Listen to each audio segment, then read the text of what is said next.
So you have been quiet lately online, what's going on? You are even getting into bed early most nights? I know, it's been so cold after 8.30 at night. Too cold to work on the computer typing my words. I have so many great ideas going through my head, getting excited. So are you going to share your ideas with me? Or are they top secret? Are they ideas from the boot camp at the Gold Coast? No, actually they are ideas that are coming every morning when I wake up. The ideas from the boot camp are in the pipeline, waiting for creation. So do I get to know what you are doing, or is it top secret? If you tell me, does that mean you have to kill me? Haha, gosh, you are funny tonight. They are not top secret, but they will be revealed all in good time.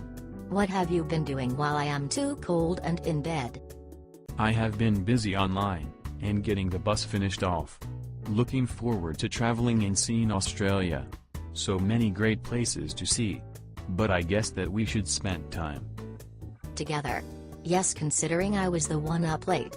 Nowadays you are either sleeping, or busy on the bus. Smile, gosh, when are we ever going to get away for our weekend? It was nice at dinner the other night? Yes, it was nice having dinner with you. Shame the food was no good. We are too spoiled with the restaurants at the Sunshine Coast. Need to find another cafe. Guess we could find different cafes around Australia and write reviews about the good, the bad and the downright scary places to eat. So what's next, babe?